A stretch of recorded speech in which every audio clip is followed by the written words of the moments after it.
രാവിലെ എഴുന്നേൽക്കുന്നു, ജിമ്മിലൊക്കെ പോകുന്നു, തിരിച്ചു വരുന്നു, ബ്രേക്ക്ഫാസ്റ്റ് ഒക്കെ കഴിക്കുന്നു, വണ്ടി എടുക്കുന്നു, നേരെ പണിക്ക് പോകാൻ ഇറങ്ങുന്നു. റോഡിലേക്ക് ഇറങ്ങി കഴിയുമ്പോൾ തന്നെ ഒരു വശത്ത് കുഴി, മറുവശത്ത് ട്രാഫിക്. റീസെൻ്റായിട്ട് എൻ്റെ ഫ്രണ്ട് ഒരു ഗ്രാൻഡ് വിറ്റാര വാങ്ങി. അതിൻ്റെ ബില്ല് എൻ്റെ കൈ കിട്ടി.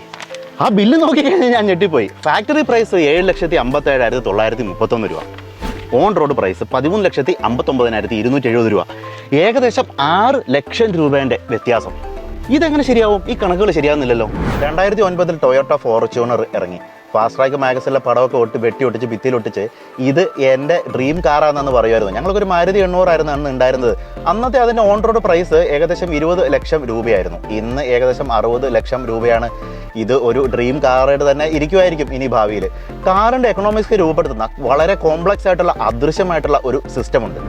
ഈ വീഡിയോയിൽ നമ്മൾ കാർസ്, ടാക്സേഷൻ, കൺസംഷൻ, അതുപോലെ തന്നെ cost of growth in economy discuss ചെയ്യും. അതുപോലെ തന്നെ traffic jamun. Let us understand how India drives.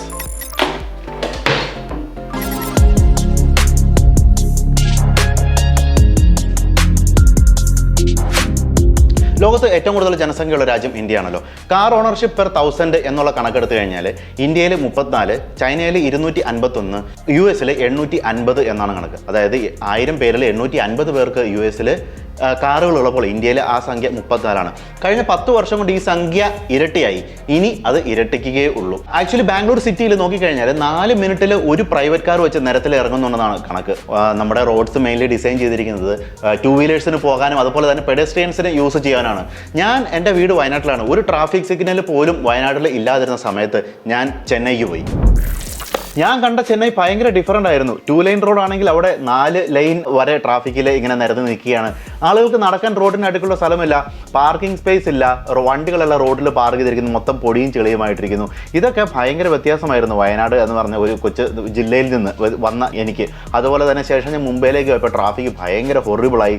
Drive ചെയ്യാനോ വണ്ടിയിലിരുന്ന് തന്നെ കറക്റ്റായിട്ടുള്ളൊരു സമയത്തിന് ഓഫീസിലെത്താൻ പോലും പറ്റാത്ത അവസ്ഥയായി. ശേഷം ഞാൻ കൊച്ചിയിലേക്ക് വന്നു. ഇപ്പോൾ അതേ സെയിം അവസ്ഥയാണ് ഇവിടെയും. നമുക്കിനി ഇന്ത്യൻസ് എന്താണ് വാങ്ങിക്കുന്നത് എന്ന് നോക്കാം. What Indians are buying.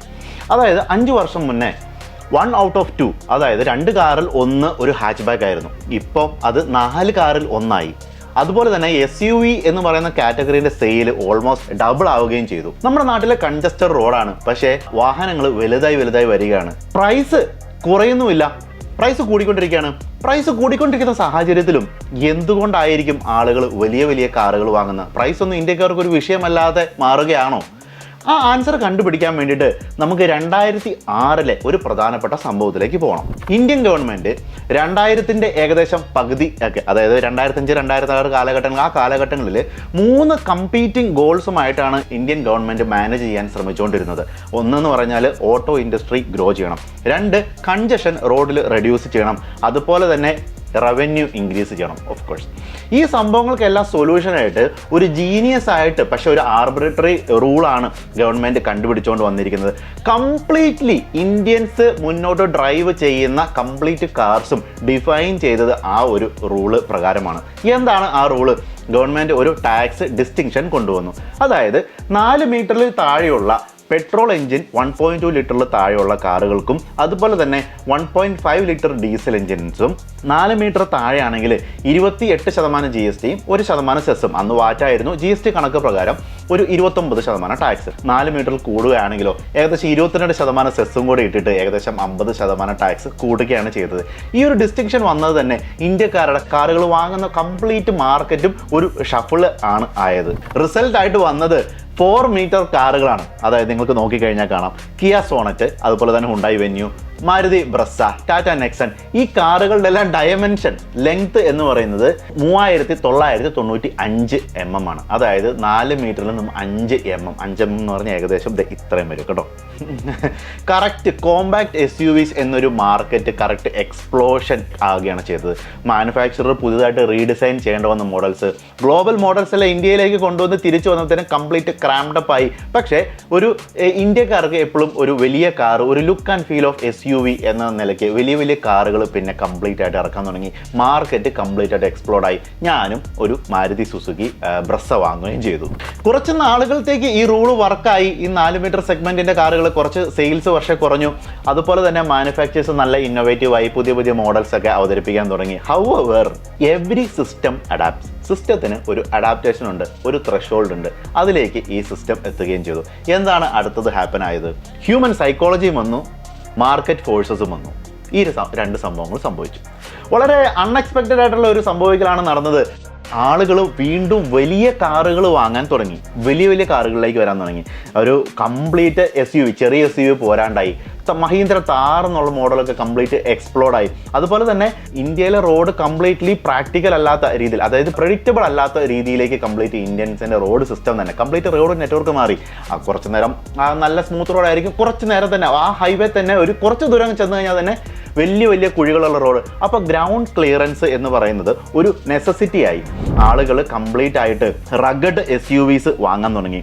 എക്കണോമിക്സിൽ revealed preference എന്ന് പറയുന്ന ഒരു സംഭവമുണ്ട്. അത് തിയറി ഞാൻ പറഞ്ഞു തരാം. ഒരു കസ്റ്റമർ പ്രിഫറൻസ് അണ്ടർസ്റ്റാൻഡ് ചെയ്യേണ്ട ഒരു തിയറിയാണ്. It suggest that by observing what consumers actually buy we can understand what they prefer rather than relying on hypothetical statements about their preferences.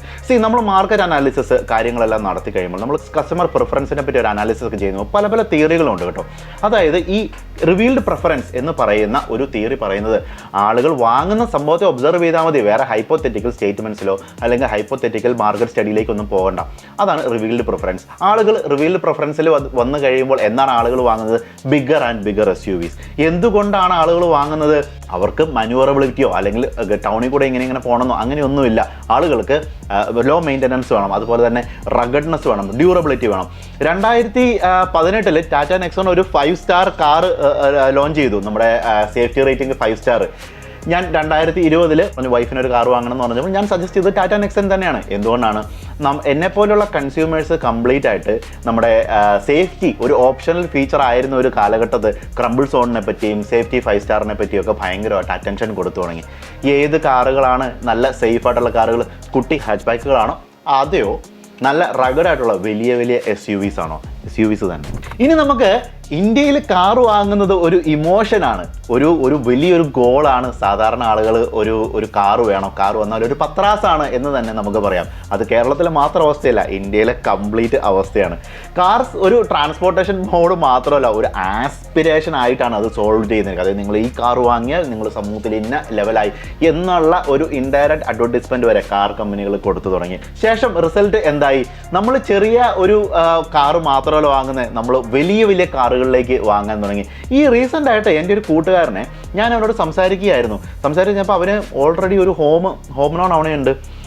ഒരു iPhone 16 ലേറ്റസ്റ്റ് അവൻ വാങ്ങി, അത് EMI വാങ്ങി. ഹോം ലോൺ ഓൾറെഡി ഉണ്ട്, അത് EMI ഒരു car വാങ്ങാൻ പറഞ്ഞു. ഞാനൊരു നല്ലൊരു കാർ സജസ്റ്റ് ചെയ്യാൻ പറഞ്ഞു. ഞാൻ പറഞ്ഞു നീ ഒരു കാര്യം ചെയ്യും, ഒരു 10 lakhs താഴെയുള്ള കാറൊക്കെ വാങ്ങുക. അവൻ നേരെ പോയി ഒരു XUV 700 വാങ്ങി. ഏകദേശം 3 ലക്ഷം രൂപ ഡൗൺ പേയ്മെൻറ്റും ബാക്കി കംപ്ലീറ്റ് ലോണുമായിട്ട് ലോണിൽ റണ്ണ് ചെയ്യുകയാണ്. അവൻ പറഞ്ഞു XUV 700 ഭയങ്കര അടിപൊളി കാറാണ്, ഒരു ഫീലൊക്കെ ഉണ്ട്, എന്നാൽ എന്നാ പറയുക ഒരു സുഖമൊക്കെ ഒരു രസമൊക്കെ ഉള്ളൂ എന്നൊക്കെയാണ് പറഞ്ഞത്. ഇൻഡയറക്റ്റ്ലി ആയിട്ട് ഒരു പത്രാസ് മോഡൽ തന്നെയാണ് അവൻ ഡിഫൈൻ ചെയ്തത് അവനും അവൻ്റെ വീട്ടുകാർക്കൊക്കെ കൂടെ.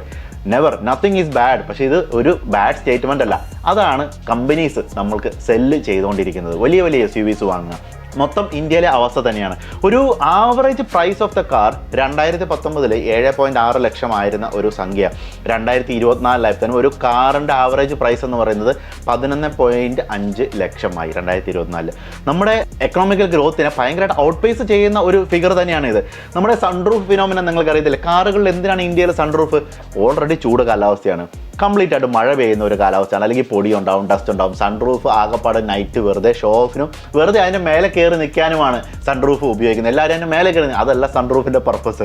ഉള്ളിലേക്ക് കാറ്റും വെളിച്ചവും വന്ന് ഒരു എയറി മൂഡ് കിട്ടാനാണ് സൺറൂഫ്. പക്ഷേ നമ്മുടെ നാട്ടിൽ വെറുതെ സൺറൂഫ് ഉള്ള കാറും എക്സ്ട്രാ പൈസ കൊടുത്ത് വാങ്ങുന്നത് വെറുതെ ഒരു ലക്ഷറി കാണിക്കാൻ വേണ്ടിയിട്ടാണ്. എനിക്ക് ഇത് അഫോർഡ് ചെയ്യാൻ പറ്റും എന്ന് പറയുന്ന ഒരു സ്റ്റേറ്റ്മെൻറ്റിന് വേണ്ടി, യൂഷ്വലി ആ ഒരു സ്റ്റേറ്റ്മെൻറ്റിന് വേണ്ടി മാത്രമാണ് സൺറൂഫ് തുറന്നു വെച്ചിട്ട് അത് വൃത്തിയായിട്ട് ഉപയോഗിക്കുന്ന ആളുകളൊക്കെ വളരെ കുറവാണ്. സോ ഇപ്പോൾ ഒരു ടഗ് ഓഫ് വാർ ഉണ്ട് ഇന്ത്യൻ കൺസ്യൂമറിന്. ചെറിയ ഒരു കാർ ദാറ്റ് സിസ്റ്റം സേഫ്, അതായത് ചെറിയൊരു കാർ വാങ്ങണം എന്നാണ് നമ്മുടെ സിസ്റ്റം നമ്മളോട് പറയുന്നത്. പക്ഷേ വലിയ ഒരു കാറാണ് കൺസ്യൂമർ പ്രിഫർ ചെയ്യുന്നത്. Revealed preference.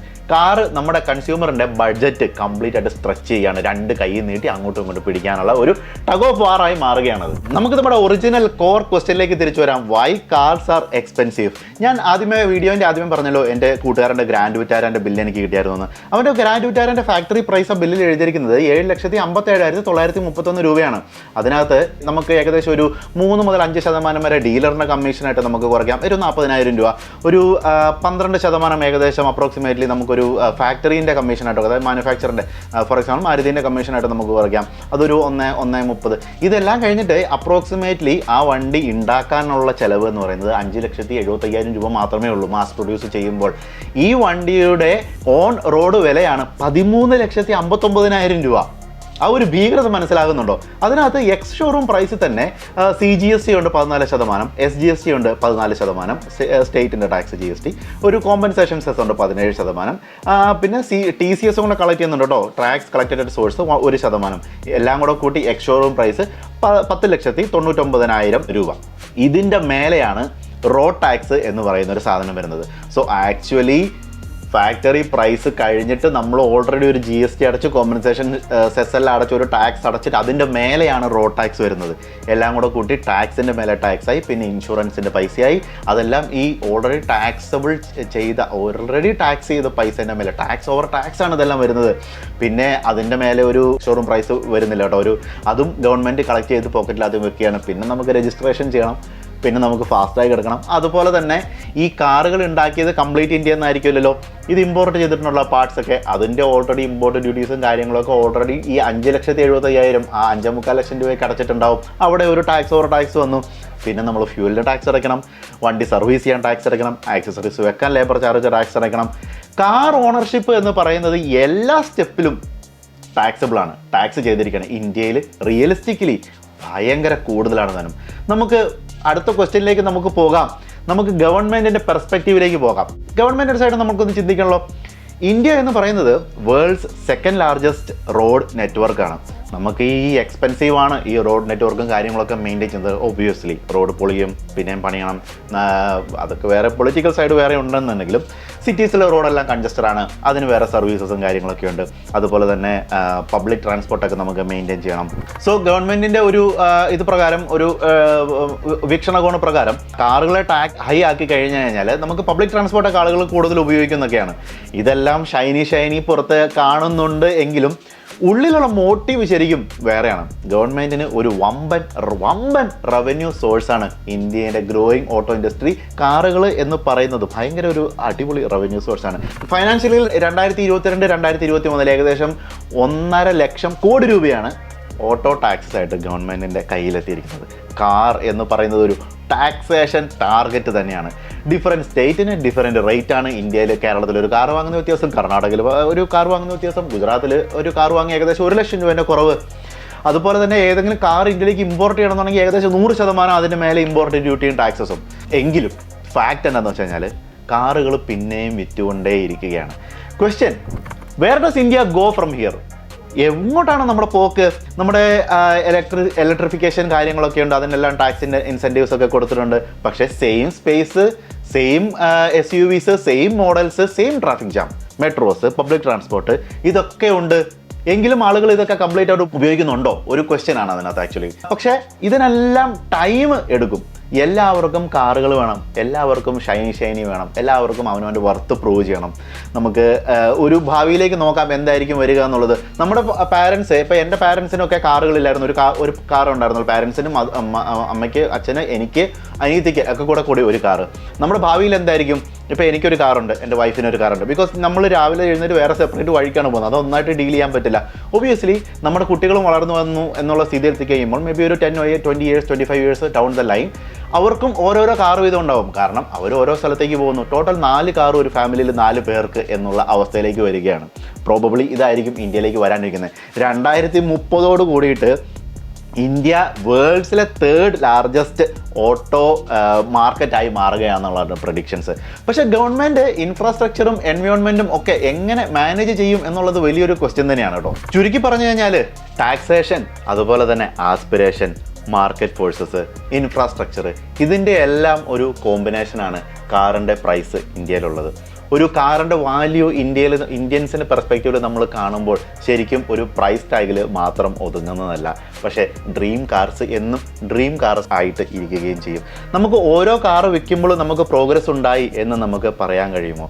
എന്താണ് നിങ്ങൾക്ക് ഈ പ്രോബ്ലത്തിനെല്ലാം ഒരു സൊല്യൂഷൻ ഉണ്ടെന്ന് നിങ്ങൾക്ക് തോന്നുന്നുണ്ടോ? നമുക്ക് കൂടുതൽ കാറുകൾ, കൂടുതൽ പബ്ലിക് ട്രാൻസ്പോർട്ട് ആളുകൾ ഉപയോഗിക്കണം, നല്ല നല്ല റോഡ്സുകൾ വേണം.